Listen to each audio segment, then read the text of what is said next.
Jehovah's passion for life. We just supported this team that be bringing them life. Welcome to the Blessed Beat Show. My name is Memphis 10. Saturday Sit Down, end of 2017. And I got the exclusive I've been waiting on since 2012. Dr. Umar Johnson in the building. What's happening, bro? Peace and love, black family. Shout out to Houston. Glad to be back in the city. Yeah, man. All right, so I've been talking about this interview, talking about you for a while. Yes, sir. For a long while. All right. Before I even get into why you are here, for those who watching on 937thebeathouston.com, yes, sir. Those that might be watching on YouTube that don't know who you are. Yes, sir. Explain who you are to the people. Definitely. Dr. Umar Johnson is a doctor of clinical psychology, certified school psychologist, certified school principal, relative to the late, great Frederick Douglass, former Minister of Education to Marcus Garvey's Universal Negro Improvement Association, author of the book Psychoacademic Holocaust, the Special Education and ADHD Wars Against Black Boys, and founder of the National Independent Black Parent Association. Now his Black Power is coming off of you, man. Yes, sir. Yes, sir. All right, so what brings you to H-Town? Speaking, I know. Yes, sir. Every Kwanzaa, I do a tour to raise consciousness and spread information. Yeah. The information that I have, my expertise in school psychology is directly related to special education because it is the school psychologist that does the testing, the psychological evaluation that qualifies you for special education. So if you are a special ed student in the United States of America, because special ed is a federal law, so it's everywhere. Right. If you're in special ed, a school psychologist puts you there. So we're called the gatekeepers of special ed because we decide who goes in, who goes out. How do y'all decide? Well, how? IQ tests, achievement tests, visual motor assessment, psychological assessment, adaptive behavior measure, parent interview, teacher interview, classroom observation, review of the record. We put all that together, and we decide whether or not we think. Now, here's what I need you to get. Notice what I said. We decide whether we think that kid has a reading disability. Whether we think he has ADHD. So if he's slower, if he's just slow, if I'm just slower than you, somebody can say, Memphis, he needs to be. Exactly. And that's why black boys are over-identified for special ed because the determination is very subjective, my brother. And less than 1% of all school psychologists are black. So 99% of the people putting our kids in special ed don't look like them, don't understand them. And that's why I'm in Houston. To wake the people up. Speaking at the Shrine of the Black Madonna. Speak at 5, doors open at 3. But from 12 until 5, when my lecture begins, there is a free community university at the Shrine of the Black Madonna. There's going to be different seminars, speakers from Houston dealing with agriculture, economics, investment, romance, spirituality, diet and health, police genocide, community organizing, and there's a free black vendor market. They set up now. We got food, we got clothes, we got shea butter, we got incense, we got cell phone cases. I'm there with my book that every parent needs to buy. But I want all of Black Houston, parents and regular members of the community, to come out today at 5 o'clock. And why? Because you're going to learn how to keep your child out of special ed. You're going to learn why you don't need to be giving your son Ritalin, Adderall, Concerta, Metadate, Cyclert, Risperdal, Depakote, Prozac, Paxil. Let me ask you this. Growing up, I don't know how old you are. Growing up, for me, I remember a time when we saw the slower kids, right? I think the thing was Down syndrome or something. Down syndrome. And now it seems like the big thing is, like you said, the ADD and autism is big now. Yes. Why do you think it kind of mushroomed? Okay, let's deal with them. Let's deal with ADHD. ADD, attention deficit disorder, comes to us in 1980. The same year that the CIA started mass incarcerating black males. They started locking up men for selling dope while they were giving dope to our boys in school. ADD becomes ADHD in 1987. In 80, it was only ADD. It became ADHD in 87. And guess why? Why? There's no drug that can make your son pay attention. So simply diagnosing a black boy with attention deficit disorder did not result in a prescription. The drug companies were losing money. Wall Street wasn't getting paid. So they forced the American Psychiatric Association to add the H, attention deficit hyperactivity disorder. Now everybody could get doped up. When you say hyper, that just means I can't sit still. Look at the criteria. I'll give them to you now. Go ahead. Loses things necessary to get his work done. Okay. Acts like he's driven by a hand or motor. taps with his hands and feet, blurts out answers, has difficulty sustaining attention, loses things necessary to get his work done, has trouble playing quietly. First of all, what child plays quietly? Nobody. Second of all, do you know what I just described to you? I didn't describe to you a mental disorder. I described to you a normal black boy. Right. Which leads me to my next point. Right. 97% of American teachers are women. 93% of that 97% are middle-class white women. The black boy doesn't have a problem learning. Right. He has a problem being mistreated by people who don't understand him. I always said that ADHD thing was a hustle. If you could sit there and play video games, you could sit there and play Madden for an hour, you can sit still. You know what I mean? So do you know what you're saying? You're telling me that ADHD don't exist and that what they call ADHD is nothing more than the manifestation of a kid who is bored or a teacher who can't maintain his attention. Wow. Because child will attend to anything they want to attend. Like you just said, he'll be on a video game for 12 hours. Right. That's not ADHD. Right. The problem is the classroom is bored, the teacher is underpaid, the school is underfunded, and the curriculum is garbage. Fix the system. Stop blaming the child. What drives you, man? What overall drives you? When you wake up in the morning, I got to get after it. I got to make people aware. What drives Dr. Umar Johnson? God put us here to manifest God consciousness on the earth plane. Okay. And because we all gonna die, we only get a century, give or take a decade. You get 100 years max to make something happen here. And because I know that my mortality is inevitable, I have to do all I can to leave the world a better place than it was the way that I found it. Because the only thing that live after you gone is your deeds. That's it. Yeah. And so I'm trying to do as much as I can for our people to leave that legacy, because when I look at my heroes, the Nat Turners and Marcus Garveys and Malcolm and Megas and Fred Hamptons of the world, they had done so much more at this point in their life. So as far as I'm concerned, I'm running late because I ain't got my school up and running yet. Wow. You know, I'm working on that Frederick Douglass Marcus Garvey Academy. In fact, I'm going to be looking at some schools in Houston. Very nice. So the first Frederick Douglass Marcus Garvey Academy might be in Houston. And what's going to make us different? We ain't preparing black boys just to go to college. Okay. That's not no success. Okay. There's 2 million black people in America with master's and doctorate degrees, unemployed, underemployed. We don't need to be making college attendees. We need to be building entrepreneurs, black men who can make their own money. What kind of pushback you get? Because what you saying, none of it is direct. Nobody challenged me directly because I eat them up for breakfast. No white scholar will dare debate me. No black scholar will dare debate me on these issues because they know I'm 100% accurate. So the pushback is never direct. I want to challenge you. I've never got that. I'll never get it because I eat them for lunch, black or white. So the pushback is indirect. A negative article here, a negative video here. You understand? Yeah. That's how they tear me down. For example, I got a phone call from the Philadelphia Inquirer yesterday. Sister said, we want to do a story on you. Okay. No, thank you. Because white media will never promote black power. If I need to get my message out to my community, I come to a show like this, a black show that's going to let the people know what I'm saying from my own mouth, not misinterpreted by someone who has an agenda that's not in the best interest of the black community. What about from my wealthy black leaders? How come they're not like, you know what? He on some game. He's trying to start they all schools. In my phone, brother. I can throw some names out right now, but I'm not going to throw them out. No, don't do it, yeah. They support me. Okay. They watch my work. Yeah. They love me, but they ain't got the courage to stand next to me. That's what it is. You think they're handcuffed or pigeonholed? Oh, without question. Yo, if I jump, you got to remember that. Yeah. Let's say I'm a multi-million-dollar athlete. Okay. I'm a multi-platinum selling artist. Yeah. What do both of them have in common? They both have made their success through a white platform. Yeah. So even though you're worth this money, your lawyer white, your publicist white, your accountant white, your agent white, and you're going to write a $100,000 check for Dr. Umar's Frederick Douglass Marcus Garvey Academy for black boys? They're afraid of losing their bottom line. They are afraid of losing their bottom line, or in the case of a retired celebrity whose money can't be stripped, they're afraid of being framed and set up like a Bill Cosby or a Tavis, or they're afraid of losing their relationships with white people. Can you respect that? No, I cannot. Okay. Because we are at war. The only thing worse than what we're going through now is slavery. I don't think it was this bad in the 60s, brother. In the 60s, if a police officer killed a black person, you better talk. You had to hear from us.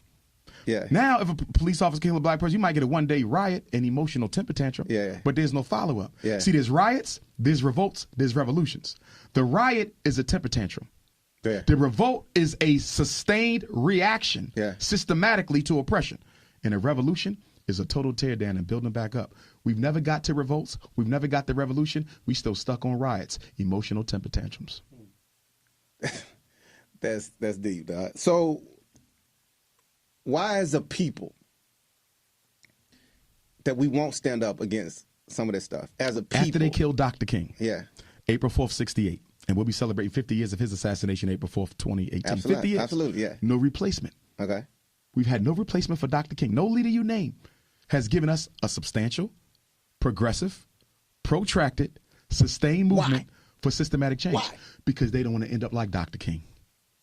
In other words, if you want to save black people, you got to be willing to give your own life. I'm going to switch gears. When you just said that, what do you feel about the Kaepernick thing? Because he's given up his finances. Oh, yes. He's given up his family name. name. He's a hero of mine. Okay. And he's going down in history for what he did. And I commend the brother. But what hurt my heart is when I saw so many of his athletes not stand with him.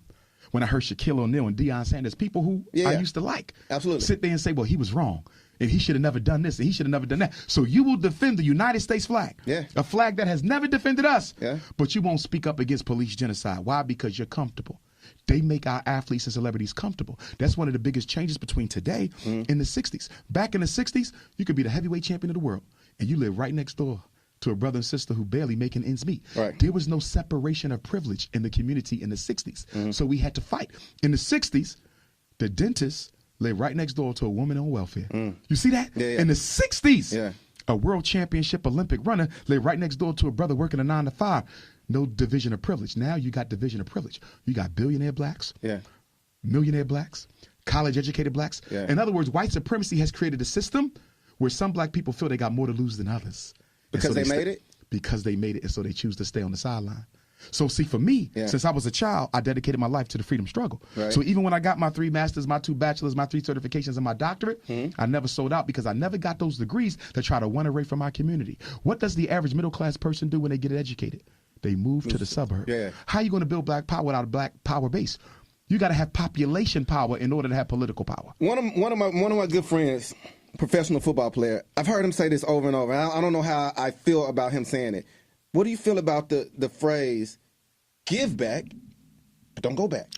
That's totally incorrect. Okay. And I'm going to tell you why. Giving back, may provide some financial resources. But going back provides an intangible psychological stimulation and motivation for the children to want to do better. Your presence is infinitely more important than your profit. Okay. And then we turn around and blame the hip-hop artists for being bad role models. Lil Wayne ain't supposed to be a role model. Right. Jeezy ain't supposed to be a role model. Not at all. The reason why they're role models is because the real role models turn their backs on little black boys. See, 50 years ago, the dentist lived on the block. 60 years ago, the doctor lived on the block. The engineer lived on the block. The electrician lived on the block. Now they move out and they get mad at the rappers. The only reason why Lil Wayne is a role model is because the doctor, lawyer, dentist, and engineer ran to a white suburb and probably married a white woman. I saw a video on that. Talk briefly about that. And then I'm gonna get into what I'm gonna get into. No problem. But talk briefly about the black man and the white woman. Go ahead. Okay. Yeah. Historically, black men were not allowed to marry white women until the Loving versus Virginia United States Supreme Court case in the 60s. You could not marry them. So since that case was overturned, 67, 68, right around there, black men have married out their race more than all other men in America put together. Are you going to tell me it's a pure coincidence that the black man is absolutely in love with marrying his oppressor's daughter, and that doesn't have anything to do with the psychological residuals of slavery? I'm going to give it to you on the flip side. Go ahead. Do you think it's a lot of the black man saying, I got to go have that white woman? Or some of these white women out here looking at, that's a god right there. I want that. It's threefold. Okay. Number one, it's about a black man being an economic stimulus package to the white woman. Okay. Most black men marry down in class when they marry these white women. Okay. You can't find a rich white woman who ever married a broke-ass black man. Boy. Show me one rich white woman who has ever married a broke-ass black man. So this ain't about love. This is about agenda. Okay. That's number one. Number two, the black man wants the white woman to provide him with a degree of psychological validation. Only a low self-esteem having ass Negro would marry a white female in the first place, because you feel that if I can get the white man's woman, then maybe that makes me feel a little bit more equal to the white man. And then thirdly, you're absolutely right. We're the gods. We are the first man. So naturally, white women are going to be attracted to us because we are the original man. Everyone is attracted to melanin. It is liquid gold. But you have to love your liquid gold enough to say that y'all have misogynized us enough. Y'all have blended us and crossbred us enough. And I'm not going to continue to perpetuate that evil. This melanin is going to go into another melanin. We trying to make black blacker, not black whiter. I saw you on a YouTube interview. I want to say it was TV1, Roland Martin. Yes, sir. 1 million views. Yes, sir. Fire. 15 minutes. Fire. Right? They tried to come at you. They tried to come at me. And I get that all the time, brother. You see how we having this positive conversation? Yeah. This is rare, brother. Normally when I do a radio interview, I got to put my boxing gloves on because I know they're going to try me. Rarely do I get this positive, uplifting, what do we need to do in our community conversation? Yeah. Every time I come, it's like, who can get him? Because nobody has got me yet. Well, okay, so let me ask you this. Okay, so TV1, I'm not going to say the name of the radio company, Yes, but that's our competition. Yes, sir. Right? That's supposed to be like the black platform, right? That's supposed to be, why would they try to set you up? These are the melanies. They look like me and you. But you're missing something. Well, go ahead. Even within the black community, there is a class struggle. There is the black bourgeoisie versus the rest of us. You see? Yeah. And these black media networks, they can still be bougie. Okay. Black politicians bougie. Yeah. Black preachers bougie. They look like us, Yeah. but they are not of us. Okay, so I'm going to throw a word out to you, and I want you It to... is complexion plus consciousness. You used the word coon on the show, and Roland went in like, no, we can't even say it. We can say it right here. What is that? My man laughed. What is that? Okay. And what makes people do that? Got you. Go. There's the coon, Yeah. and there's the Negro. Okay. The difference between the coon and the Negro don't know no better. He's worshiping white folks because he don't know no better. Okay. He's worshiping a white Jesus because he don't know better. Yeah. The Negro suffers from ignorance. Okay. The coon knows better, but voluntarily chooses Okay. to identify with the power structure to the detriment of his own people because there's something in it for him. The coon is willing to sacrifice the best interests of his own community for his personal agenda. The coon knows better. He chooses to act like that. The Negro don't have a choice. Can you respect the Negro? Yes, because he don't know no better. And I have to blame myself for the Negro even existing. Right. Because if we properly raised our children, there would be no Negroes. You would still have some coons. Right. But there would be no Negroes. In fact, coon is the new black. Because we have reinvented black America to the point that selling out to your people, you're now considered to be a success. Barack Obama changed the game. He's the first black man in American history who's considered a hero and done absolutely nothing for his people. I saw you said Checkmate. that. Yeah. I saw you said that. And I promise I'm going to get to my question. No, you good. But why'd you I'm say, good. why do you feel like he's done nothing? I mean, because I'm sure everybody in this room got their own opinion of him, right? No. Forget opinions. I want to deal with facts. There you go. First lay the fact, then give the opinion. Okay. Barack Obama passed laws that were specific for LGBT. They weren't for America. They were just for LGBT. I'm not gay, so those laws were not for me. Not for you He at all. passed laws specifically for immigrants. I'm not an immigrant. Those laws was not. He passed laws specifically for women. I'm not a woman. You understand me? So why is it he can do laws just for gays? He can do laws just for immigrants. He can do laws just for women, but when it comes to black people, he can't single us out, but he can single everybody else out. Speaking of singling out, when I want to say it was Eric Garner, and I think his daughter passed. His daughter just passed. His Rest daughter in passed peace. today. When that went down, or Trayvon went down, right? Could he have passed something? Could he have done something more than he? I mean, he was just like, "Yo, this is an incident. That's an incident. It's both unfortunate." Could he have said, "You know what? I'm charging this is on me. I'm passing a law." Could he have done something about the injustices that we go through? Let me tell you the one thing I needed Barack Obama to do. Okay. Order a United States Department of Justice national investigation into the systematic killing of unarmed, defenseless black people. Do you follow me? Yes, go ahead. He never ordered the Justice Department to do a systematic investigation. Oh, okay. You understand? Yeah, I'm with you, Now, check. It wouldn't have hurt him. You want to know why? Because that investigation would still be going on. That'd take a couple years. Of course. That wouldn't have finished. So that's something you could have started Right. and not have been around and have to deal with the backlash. But he didn't do anything. He didn't do nothing. And you know why? Because black people have always been comfortable with symbolic tokens of progress instead of actual substantive progress. Symbolic. In other words, a black face in a high place has always been enough for us. Just be black, bro. Just be black. You know, it's funny because I asked my grandma, I was like, "Yo, who you voting for?" I'm voting for Obama. Grandma, why? Because he black. And let me clarify. I'm sure, I mean, a lot of people is the same way, but go ahead. We got to get over that. Yeah. Because guess what? Since they killed Dr. King, we have seen 1,000% increase in the amount of black elected officials in America. And guess what? There is an inverse relationship between how many black people get elected and the condition of the black community getting worse. Why is it the more black politicians we get, the worse off we become? And I'll tell you why. 99% of all black politicians are elected on white campaign money. So let's say you want to run for mayor of Houston. You mean well, but your community don't want to give you the money that you need to beat the incumbent. So you got to go begging to the Democratic Party, begging to Walmart, begging to the banks, and before you know it, you done sold your whole soul. Now I have to do what they say. Thank you. There is no black power without black finance. The most important thing you do in election is not vote. The most important thing you do in election is finance the candidate. Wow. Why do you think the white man loves to go around talking about, I want to make the world safe for democracy? He's always in Africa. I want to make the world safe for democracy. You want to know why? Because he knows in a democracy, whoever gets the most money spent on their campaign will win 95% of the time. So if you have more money to spend than any African candidate, all I got to do is shower my candidate with enough money. 9 times out of 10, he's guaranteed to take that office. Africa don't need democracy. Africa needs development. Black America don't need democracy. Black America need opportunity. Very true. All right. Question I definitely wanted to ask you. I saw you post something. I don't know if it was you. I'm hearing you be suspended off of stuff, so I don't even know if it was you for real. But you posted and you was like, man, this might be my last time doing it. Like, yeah. The State Board of Psychology of Pennsylvania. Before you even say that, I want to say. Yes, sir. They're attacking you on your credentials. Yes. I don't care about your credentials, right? Gotcha.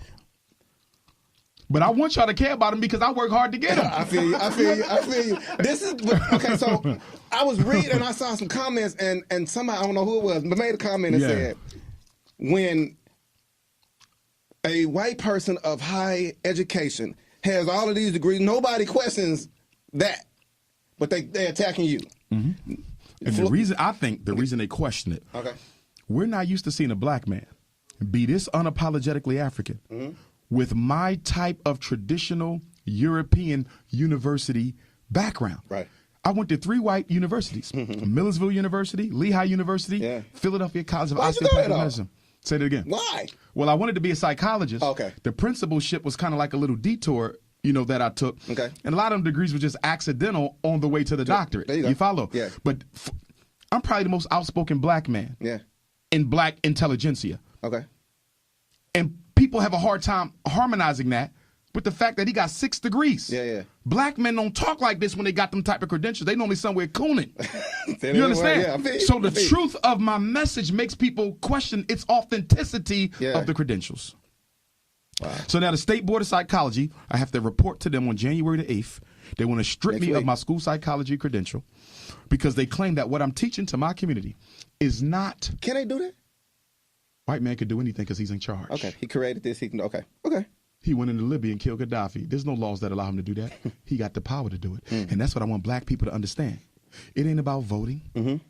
It ain't about praying. It ain't about marching. It's about power. It ain't about a black face. It's about black power. I don't need a black mayor, a black governor, a black president. I want black power. I'll put a white man in office. If I could strike a deal with him to get done what we need to do. Right. You don't fall in love with politicians. Okay. You get politicians to fall in love with you.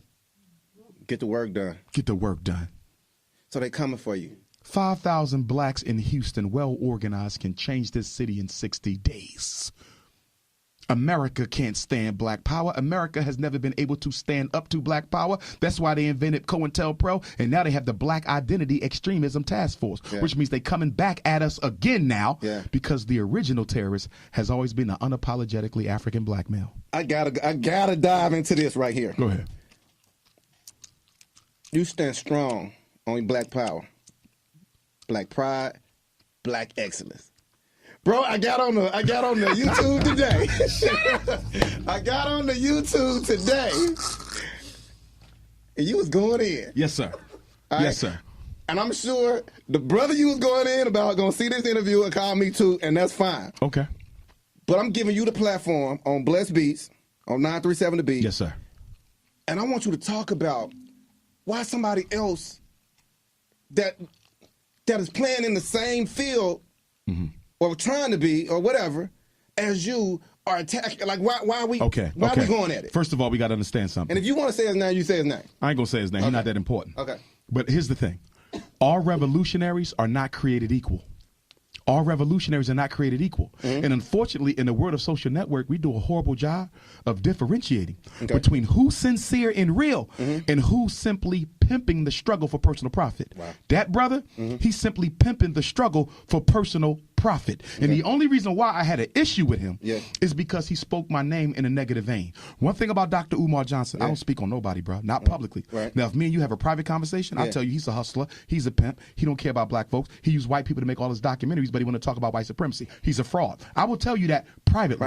I'm not going to say that publicly because I'm not motivated to do any other black man in, even if he is a coon. You understand me? But when you speak out on me publicly, when I've helped you build your platform, nobody would even know you if I didn't grace those documentaries. You owe me enough respect to just shut up and sit down. Wow. But since you want to step in my lane, I'm a King Kong consciousness your ass. But why would he want to step in your lane though? Because of ego.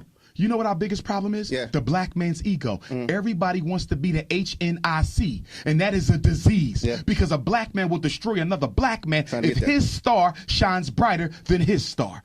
And when it comes to black consciousness, ain't no star stronger than mine. He knows that. Everybody else knows that. So whenever you get a chance, you want to take a shot at Dr. Umar because he's the front runner right now. And you know what I say to that? You can't hate the throne away. You can't steal the throne. You want the belt, come take it. Two things, and we got 3 minutes. Punk ass mother. We'll put the beeps on that. No matter of fact, one thing. Shrine of the Black Madonna today. Yes, sir. You talked 5 about the o'clock education. lecture. Right. Do me a favor. I want you to end the Blessed Beast show. I want you to look right in the camera. Yes. Talk to your people. Whatever you feel on your heart that you want to say. To black people, I would want to say 3 things. Number 1, black parents. You have to stop sobering our children up to the school to prison pipeline. If your child is in the 4th grade or younger, never get them evaluated for special ed unless you believe something is wrong with them. A 1st grader has no business being diagnosed with a reading disability. A 2nd grader has no business being diagnosed as ADHD.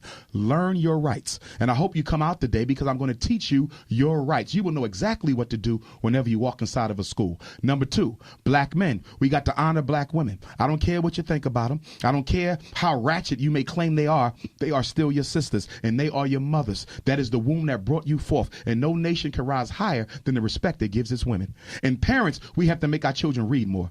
Our children's working vocabulary is absolutely horrible.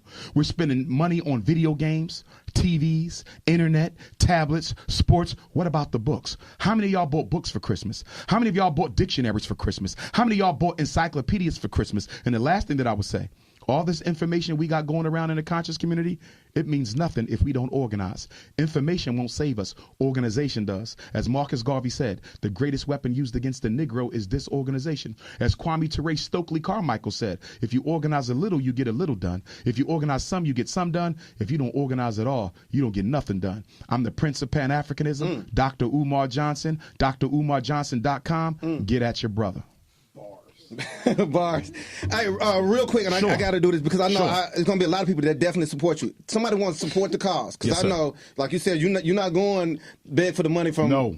Independence. How we supporting you? Independence. If anyone wants to donate to the Frederick Douglass Marcus Garvey Academy, write a check of money order payable to FDMG Academy, P.O. Box 6872, Philadelphia, PA 19132. And to that note, we're very close to a school. Okay. Again, I'm looking at some here. Yeah. I got 1 or 2 lined up in Detroit, 1 in Chicago, 1 in Atlanta. Yeah. And I got to go see 1 in South Carolina. Okay. So God willing, by the end of January, we will have a school. And if anybody wants to work at the school, send me your resume. FDMG resumes@gmail.com. But you cannot work for me if you sexually confused or dating an alien. Black power. And while we viral right now, if y'all want to send some money to Blessed Beast, Dr. Umar Johnson, I appreciate you coming through here, man. Thank you, my brother. All right. All love. God bless the Beast. We out of here. Beast, we out of here. Jehovah's passion for life. We just supported his team that be bringing them